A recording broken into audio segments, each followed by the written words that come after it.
Hey there, and welcome back to the channel. We've got an exciting built-in to build today. I need two of these. These are fireplace bookshelf units. One will go on each side of a fireplace, and this is actually a much more tricky design than it looks like at first glance. As you see here, we've got a white oak cabinet with a paint grade back panel that was specified by the designer. A couple of the unique things about this cabinet is that the shelves are fixed and they're a full 2 inches thick. We're not just putting a piece of 3/4 inch plywood with a nosing on the front. We're actually making the shelves the full 2 inches thick. You'll also notice here on the sides that our plywood here is flush with our face frame. All of these details meant that we have to build this cabinet in a very unique way as compared to your typical slap it together box cabinets. When you have a cabinet like this, the process and strategy that you use to actually put all these pieces together and to mill the pieces is everything, and it can be a game changer on whether the end result turns out good or if you don't have a good result. So I'm gonna have a lot of tips and tricks on how to mill these pieces, how to get that perfectly flush look on all of your shelves and side panels and make it all come together extra crispy. So hope you enjoy the video. With a typical cabinet, we would make our face frame and assemble our face frame together as one piece. And then we would put our carcass together, which would be all the plywood pieces and the back panel together, and then apply the face frame to that. In this case, because of the way we're building it and because we want these thick shelves and these flush sides, we're gonna build this in a very different way than the typical cabinet. We're gonna make our side panels. We'll attach the face frame piece to the panel and make those as a unit. And then we'll make all of these horizontal shelves individually. The face frame piece will be attached to those shelves. And then we'll have these side pieces and all of these horizontal pieces, and we'll attach everything together after that. There are two very important things that I'm doing as I'm breaking down these sheets. The first thing is I'm oversizing every piece in both the length and the width. That's going to be extremely important later on in this process as we cut our shelves to size. We don't want to cut the exact size pieces that we need right now. You'll see why later.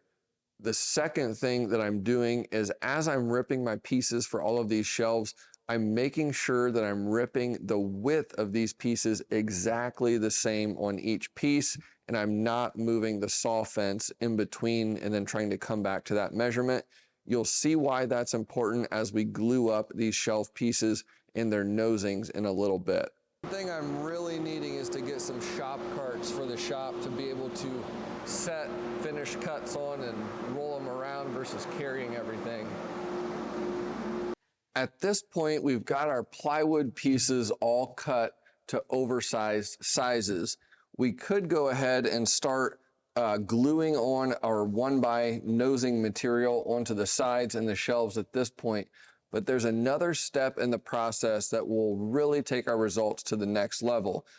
We want to look at this and we want to see an absolutely seamless joint between our 1x material and our plywood. There's a step that we can take now to ensure that we get the best possible result, and that is to use a Collins plywood prep bit. Essentially what we're going to be doing is taking our plywood and then putting on our piece of nosing. Now, if we don't do anything to this plywood edge, we'll apply the glue, and that moist glue will absorb into the plywood, and it'll actually expand this end grain and slightly push our nosing out a little bit. And this can result in a little bit of a hairline crack there that's visible, and it doesn't always look super tight. What we're going to be doing is prepping this plywood edge, which will allow our 1x piece to go on even tighter. Here's a picture that I drew to demonstrate the end view of our shelf. We've got two pieces of plywood. It's going to be 2 inches thick in total. We'll have a spacer in between here. And then we've got our piece of 1x that'll go across the front. We're going to be prepping these two edge joints here by doing what we call hollowing the joint.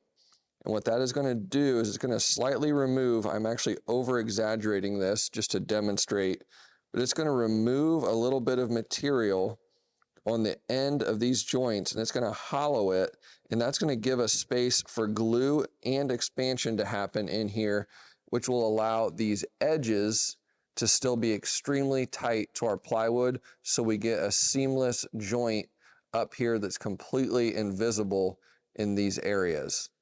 This is the router setup that I've used with this bit for many years. Essentially, we have a concave bit on here, a straight edge, and we'll run that across the plywood edge, which will create a convex edge joint that's hollowed out on the end of the plywood.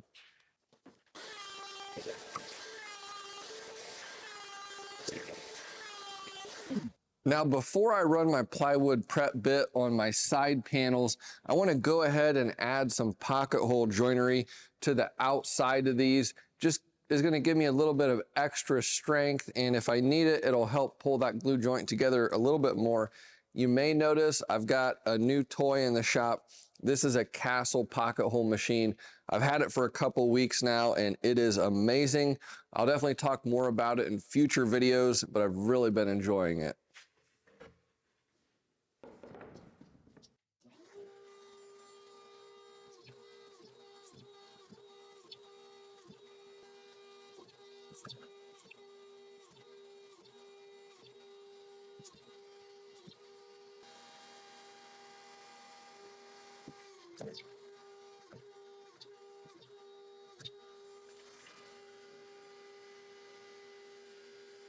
Okay, it is time to glue up our shelves. So again, these are to be a full 2 inches thick, flush top and bottom with our nosing. So this is the build up here. We've got my nosing piece here, piece of plywood, and then I've got these little shim pieces to about a strong 1/2 inch is what they're milled to build us up to the thickness that we want.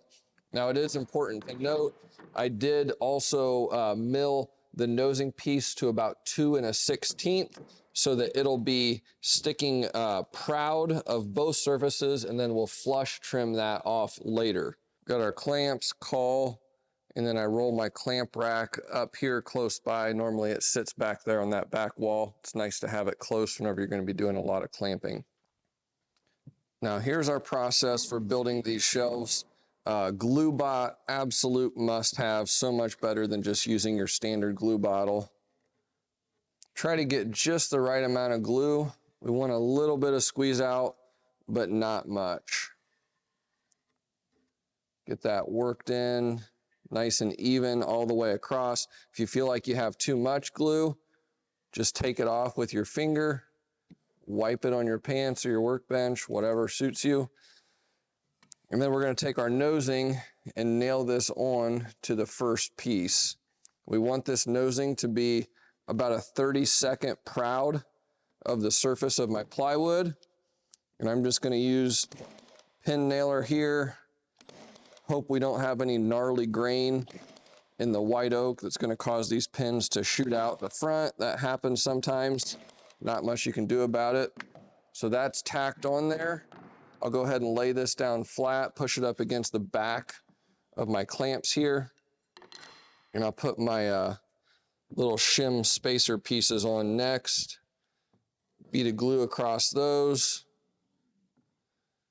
And I'm going to go ahead and even that out, flip them over.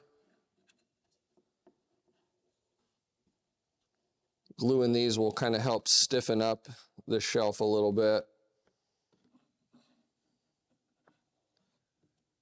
There we go. And now I'll take my pin nailer and just tack those in place. I usually use 1 3/16 pins, so I'm just angling them a little bit just to ensure that I don't go out that front surface. Now we'll take our glue bottle again, put another bead. I should have glued my shelf first. Oh well. Put a bead on there, flatten it out.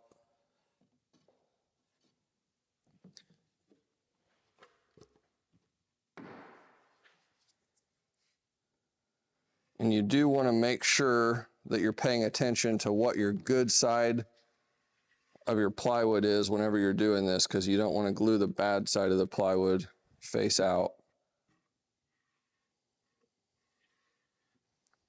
I think I want just a hair more.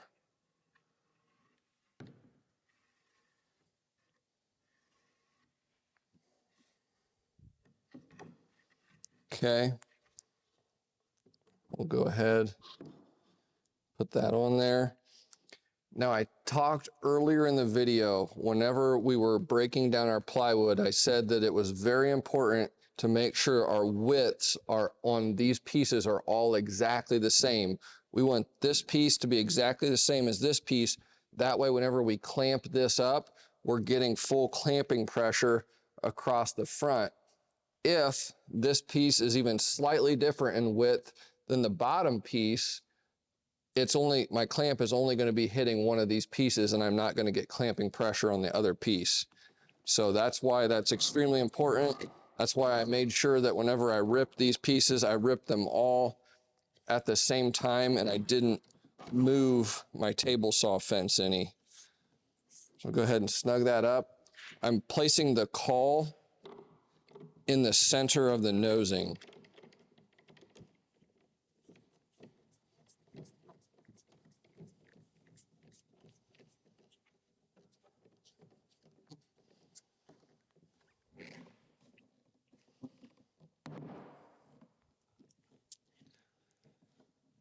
And ideally, what we want to see is a little bit of squeeze out all the way across both sides.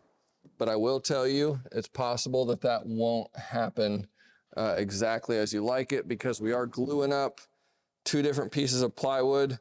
They have to be absolutely perfect in order for you to get a perfect glue joint on both sides. Here, I've got a little bit of a space in the center. So I'm going to put a clamp on the center, and then that's pulling that in better right there. Here's a closer look at what we've got. Again, we want our nosing to be slightly proud of the surface of the plywood. That way we can trim that off later. Now, just to give you an idea of what we're looking for, we're just about a 32nd proud above our plywood here. Very light amount of glue squeeze out, and our joint is nice and tight the whole way. If we flip this over, look on the underside, we want to see the same thing. Nice tight joint, very light amount of glue squeeze out. So that one turned out really good. That's exactly what we want to see. Again, keep in mind, whenever we broke down our sheets of plywood, we oversized everything. So after this glue has had time to set up, we'll flush trim this nosing off, and then we'll take these pieces back to the table saw and we'll rip them down to the size we want, all at the same time. This will ensure that our sides stay perfectly even and in alignment, both on the sides and on the back here. Because we're using two different pieces of plywood, it's extremely important that we make this extra step in the process and cut these again on the table saw after they're joined together. That way everything is true the way it should be. If you try to do this perfect the first time and glue these up, inevitably pieces are not going to line up the way they're supposed to.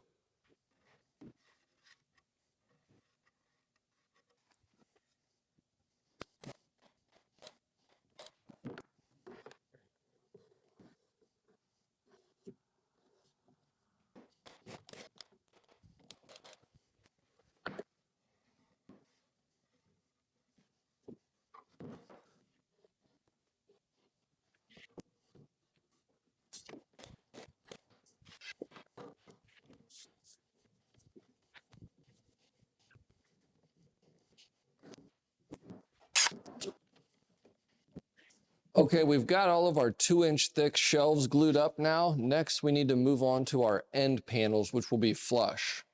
I'm gonna make my very top piece next. And as you can see here, I've got the castle pocket holes mortised in there. It's going to be pretty easy on this one. Glue it up, tack it with some pin nails, and then we'll screw it with those Castle pocket screws. The great thing about those Castle screws is you do not get nearly as much joint creep with them as compared to the Craig pocket hole screws, or more importantly, their pocket.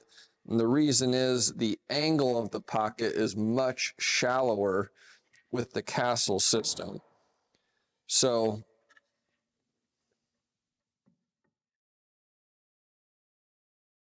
this is the very top of the cabinet, and it's never going to be visible, so I don't need to use clamps or anything special here.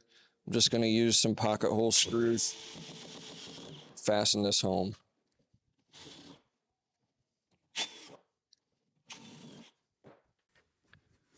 Last but certainly not least in the glue up process is our vertical end panels. So these are pretty easy because all we're doing is making a standard flush joint on this front edge. So again, we'll leave our 1x material just a little bit proud. That way we can flush trim it off later and make it a nice smooth transition. Nice amount of glue on there. Grab my pin nailer. Bad thing about this white oak is you just can't predict where the nail is gonna go. A lot of times it catches the grain and it just really wants to shoot out the front, and there's not much you can do about it with 23 gauge nails. Trying to get this so it's just a hair proud.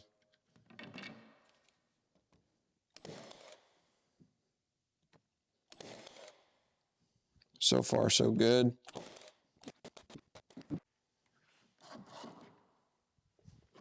I can't say enough good things about having a lot of Bessie clamps and these woodpecker cauls. These woodpecker cauls were a one-time tool, and I bought a bunch of them years ago, and they've been just an incredible investment. It allows you to clamp, you know, a 4-foot length like this with just 2 clamps, and gets nice continuous pressure the whole way across the joint.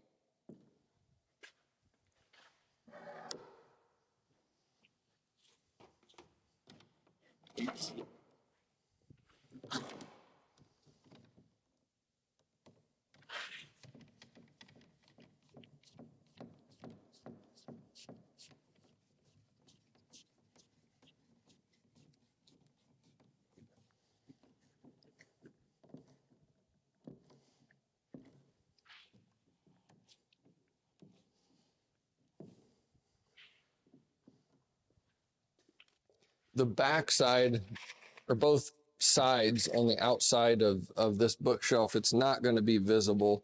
So I did go ahead and I put these pocket holes in here. It's really not necessary. The glue joint is enough, but this will add just a little bit more strength. And it'll also allow me to be able to take these off of the clamps a little sooner and not have to worry about it too much.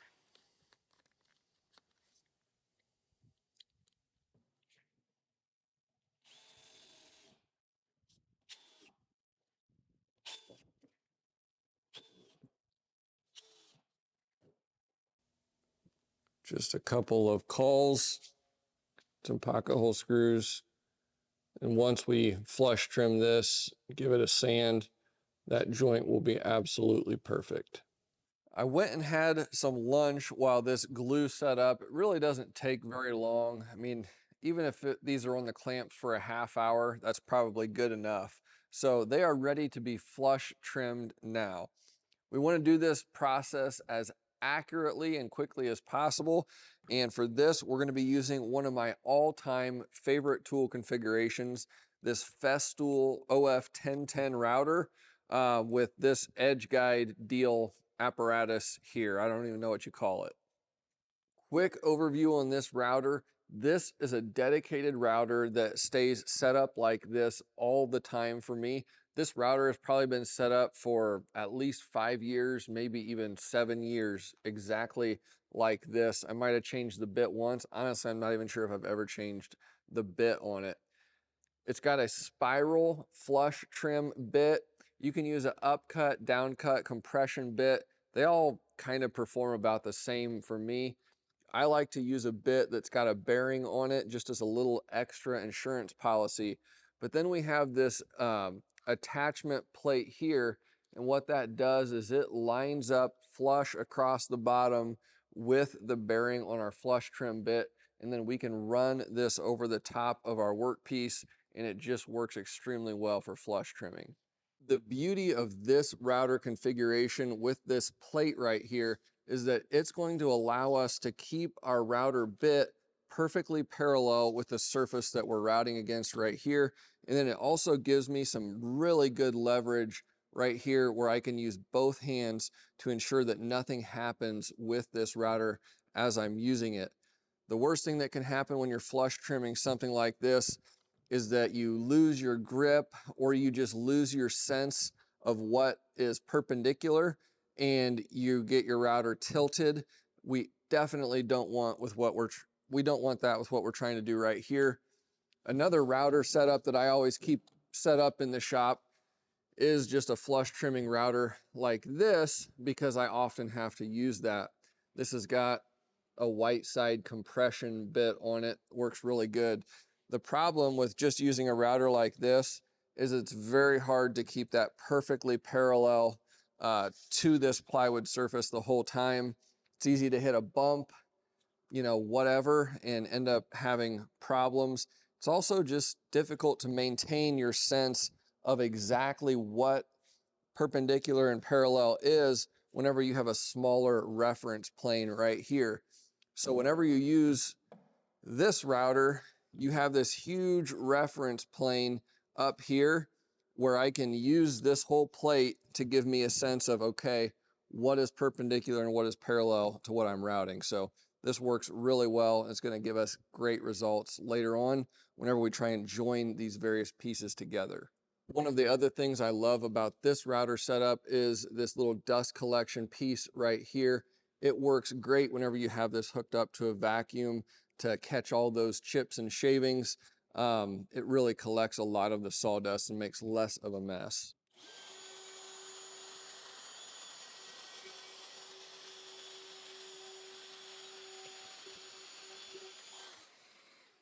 I hit two spots where my 23 gauge pin nail was just slightly proud of the surface, and all it takes is a little bit to cause that router plate to hang up. And this one I was out quite a bit. So I'm just going to punch those in and go over these spots again real quick.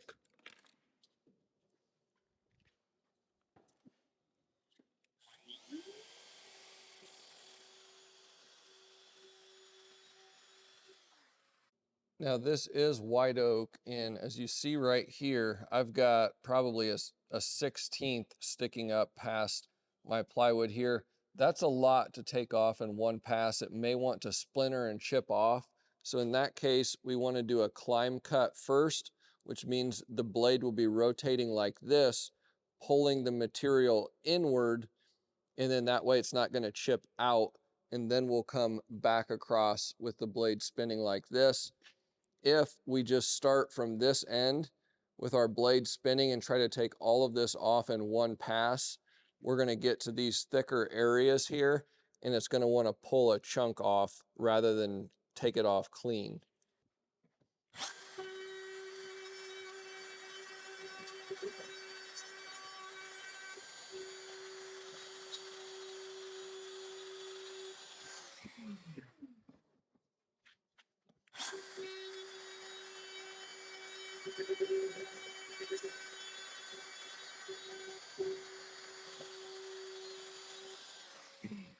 There you go. As you see, it really leaves just a glassy, smooth cut on that is nice and even and parallel with the rest of our plywood here.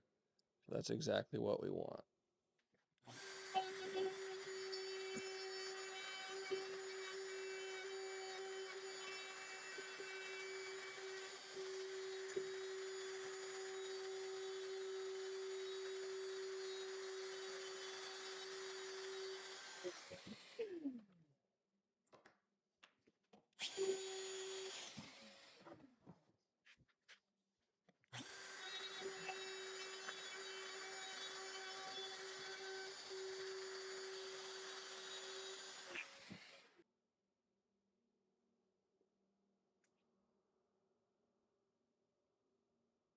All right, we've got all of our shelves flush trimmed and they're looking really good. So I'm very happy with the results so far. Again, it's all about having the right strategy, the right tools, the right skills to get the good results.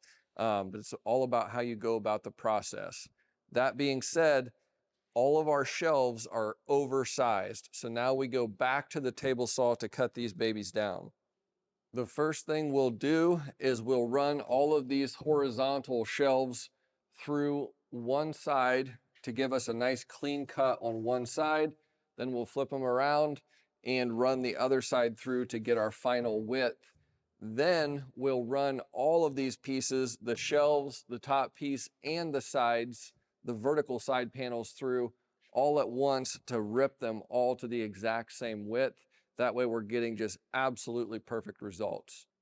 I'm going to start off by ripping to width the very top of our bookcase. This is the very top rail. So I've got it flipped over here. The rail here is 3 inches. So I've got my blade raised all the way up and it'll just clear so that I can cut this on the table saw.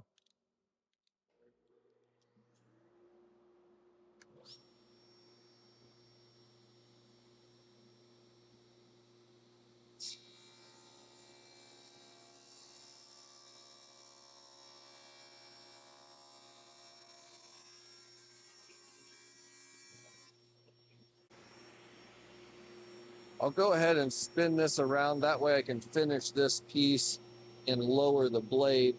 I'm not as concerned anymore about moving the fence because if these are off by a 64th, it's not going to be that big of a deal.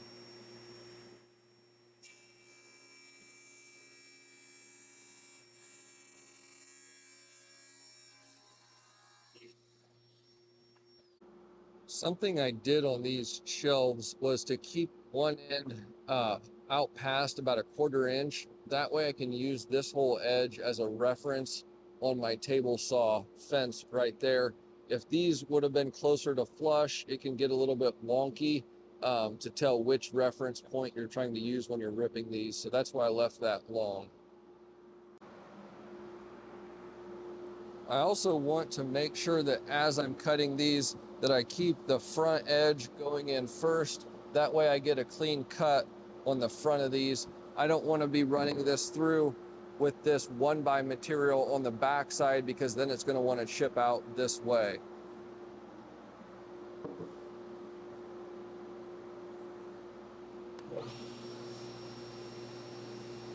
I'm also running this very slow to keep the chipping of the blade to an absolute minimum.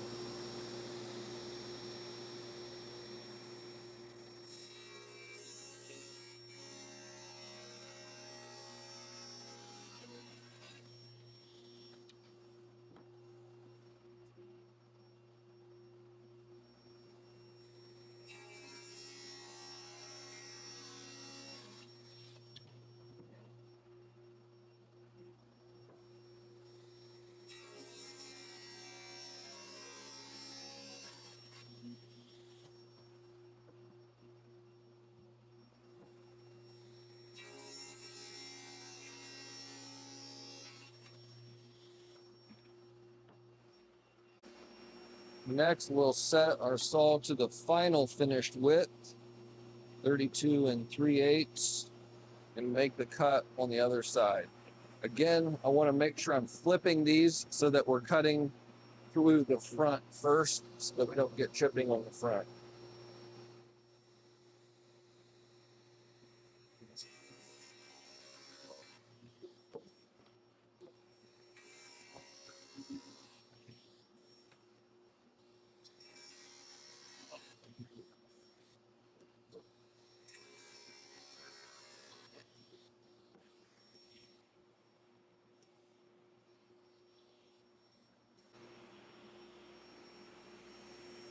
Now we can run all our pieces through at the same time to get our final width.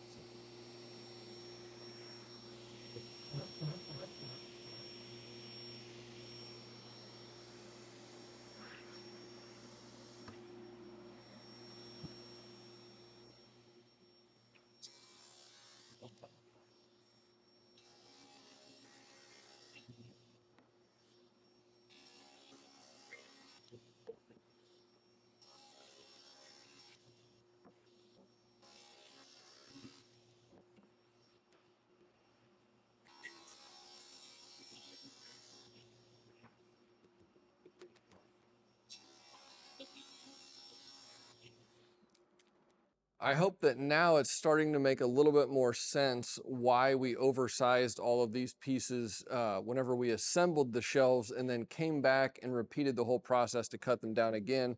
Our goal is to have all of these ends be perfectly square, our front perfectly square, and the rear perfectly square.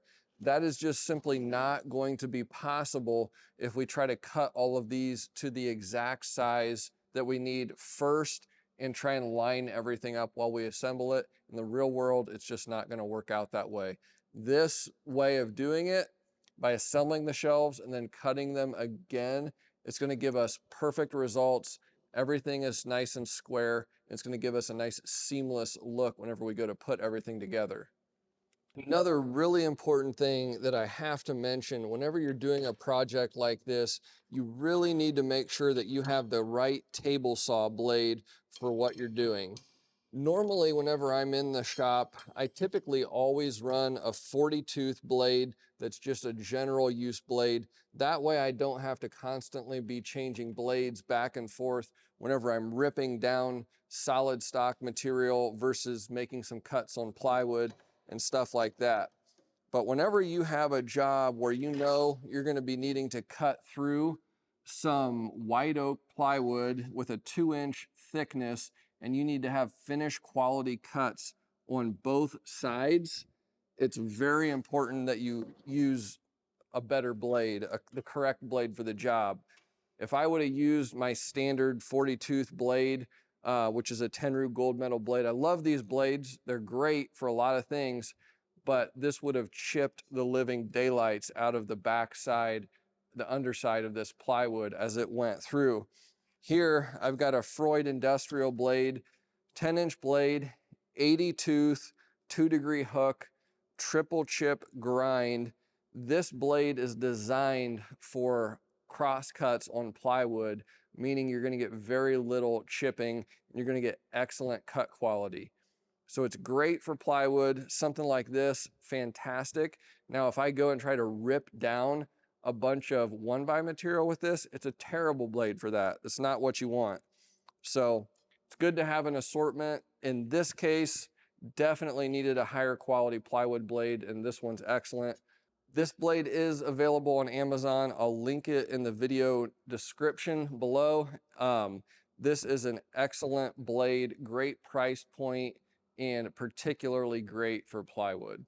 That being said, we are all done ripping plywood for this job, so the old trusty Tenru gold metal 40 tooth is going back in the saw. We are almost ready to start our final assembly, but before we do that, we want to go through and sand all of these different components. Whenever we're sanding, we want to make sure that we're not rounding over these edges.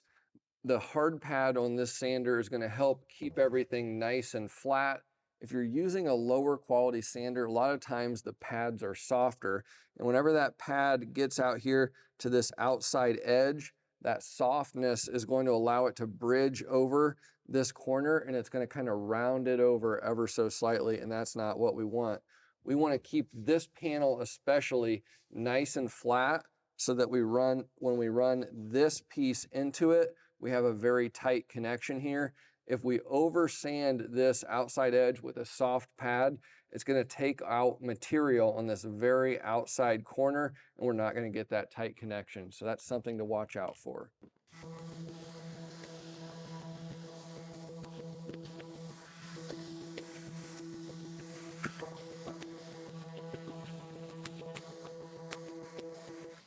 We're we're almost on to assembly, but first I want to say a couple things about layout, not to bore you too much. I did draw this unit up in SketchUp, and then I used the layout extension of SketchUp to make nice detailed prints with dimensions. This makes life much easier. It's a real bummer whenever you screw up a built-in. I've done it countless times, you know, fastening a board 3/4 of an inch too high or who knows what. It's just a real bummer. A good plan makes it so much easier to ensure that we get everything right the first time. Couple quick tips when you're doing this: make it idiot proof. Mark where your top is, mark where your outside wall is. On the back side of this one, I've got written fireplace so that I know that this side would be towards the fireplace, so on and so forth. Here we've got written top. This ensures that we don't accidentally get a piece flipped around. Layout is pretty easy on this one. As you can see here, I've got 17 inches in between all of my shelves. Pretty easy to lay that out. I have just used a light pencil line to mark the top of all the shelves. We won't be able to sand this off later, so you want to make sure that pencil line stays nice and light. Now, this is the face of the material. Over here, I've got the back side of the material face up. And what I've done here is this line and this line represent the top and bottom of the shelf. And then these lines are 3/8 of an inch in. This will be where I will place my fasteners to fasten these shelves. Helps ensure I don't actually get a fastener somewhere that it shouldn't be, and makes it just easy to ensure I hit dead center on all of these shelves as I'm fastening. We're going to start assembling from the top here. One of my absolute favorite tools for assembling cabinets is a crown stapler. So we got the cordless Milwaukee crown stapler right here.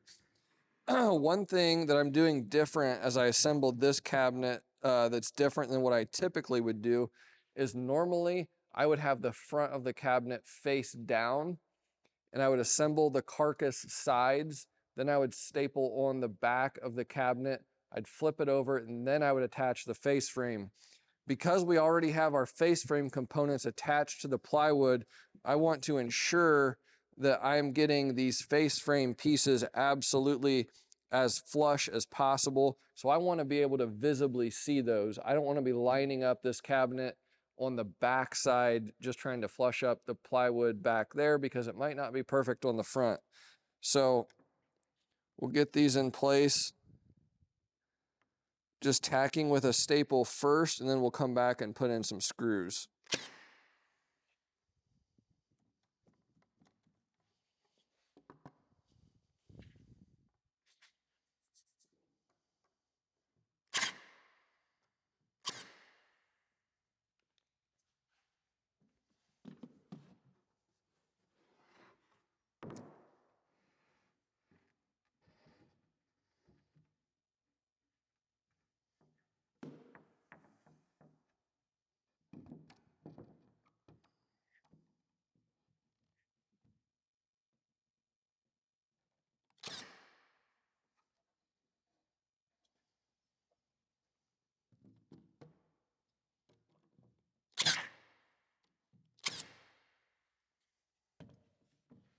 Again, here we're just trying to get these pieces as flush as possible, and then we'll come back through and resand all this later after it's all assembled.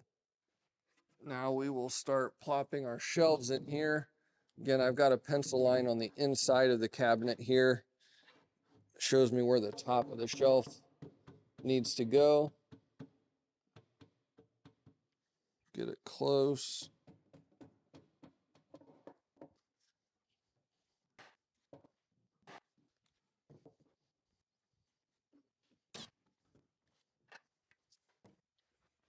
I've got a couple of ugly knots here, so I'm going to try and flip this so that it's out of the visual eye line of most people.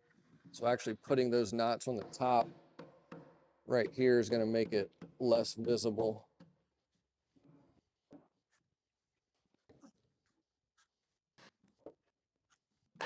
Down here as I'm trying to get this together, my piece has got a little bit of, it just wants to bow out a little bit. which is creating a gap here. So rather than try and fight it manually and get things just right, I'm gonna grab a clamp to throw on this.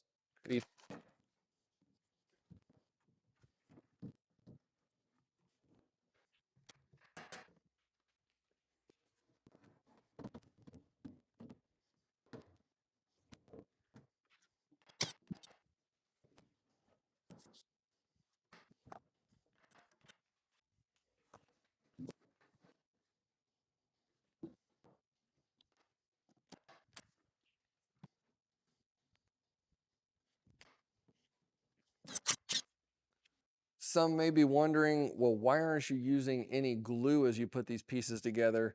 This is a stain grade installation, and if I start trying to glue the ends of these and sliding them in and moving them around, it's just going to turn into a huge mess. There really isn't a big enough need for it to justify the potential mess in this situation. I have full access to the end, so I can add as many screws and fasteners as I want. And I'm just not worried about the strength at all. So the glue is just really not needed in this instance. Now I'm just gonna go through, everything is tacked together with crown staples. I'm gonna go through and add a bunch of drywall screws to fasten this all together. I've just got a drill bit, I'm gonna pre-drill all my holes and then put a bunch of screws in.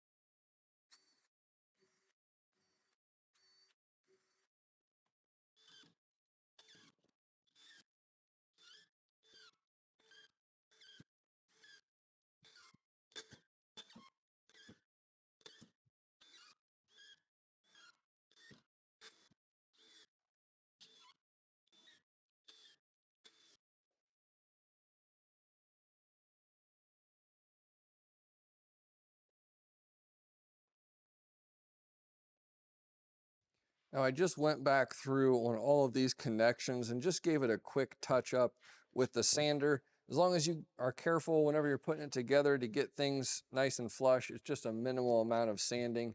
I am going to also go through now with a hand sander here and just slightly break the edges on all of these sharp corners. Everything is extra crispy right now, so I want to go ahead and just break that a little bit.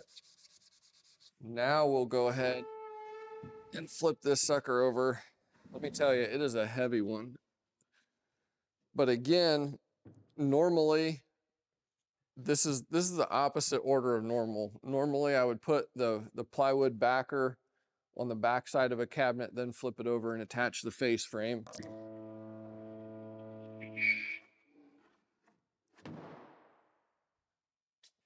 All right, I've got my back panel on here. I just cut it, brought it over, plopped it down on top, gave it a good sanding real quick. Whenever you have plywood like this, even though we're finished carpenters and a painter is going to finish this on site, we still want to try and sand it. Usually the grain on the plywood is raised just from being in and out of the weather in the course of its transportation from the wholesaler to the lumberyard to here. So we want to sand it out, flatten that grain, and it'll paint up a lot better that way. So at this point, we'll just flip this over. And I know some of you are freaking out because this is a paint grade back panel and I'm about to staple it on here, but it is what it is. The interior designer wanted the back to be painted, and originally they said they wanted it to be drywall. Well, you know, trying to fit the back of these cabinets into a niche and have it actually fit tight up to the drywall, that's just not going to happen. So I said, we'll staple a paint grade backer on here and they'll just deal with that on site then. Years ago, I was watching some videos, probably on YouTube, by Gary Striegler, and he was using a 22 gauge stapler to attach back panels on his cabinets. And I bought one probably 10 years ago, and I've never looked back. They're absolutely fantastic for attaching 1/4 inch panels. I use the staples with the 5/8 inch long legs, and it works absolutely great. You don't ever want to have to try to take one of these off after these are stapled on.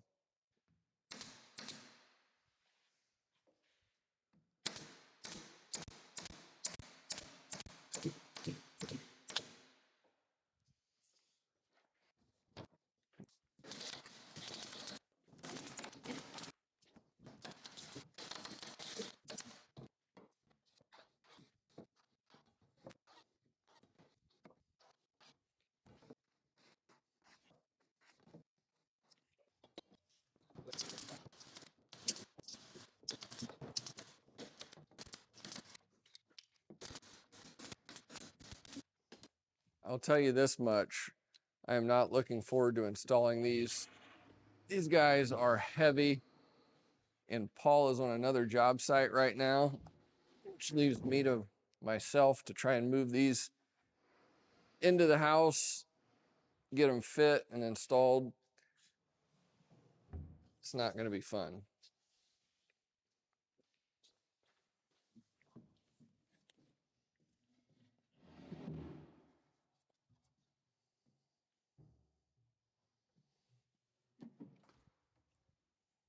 And just like that, we've got 2 cabinets. So I hope you guys learned some stuff along the way on this build here in the shop.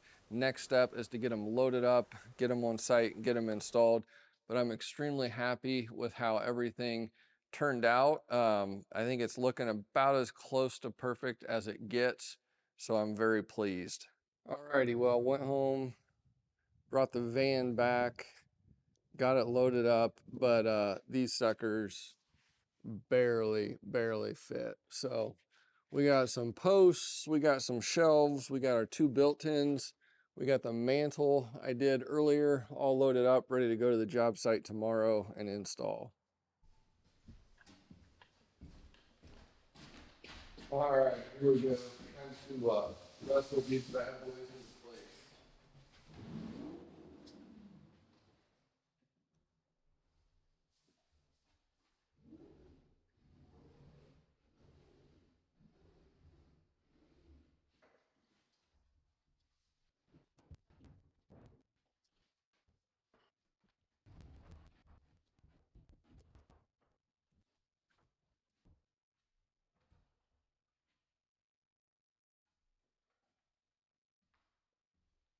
I hope you guys enjoyed this video. I'm really happy with how everything turned out. Very crisp. You gotta love a crispy white oak install. So let me know if you want to see more project videos like this in the comments. If you're not a subscriber, be sure to subscribe. Appreciate you leaving comments and hitting that like button. Engaging with the videos does help push this out in the wonderful YouTube algorithm. So thanks again. We'll see you next time and have a good day.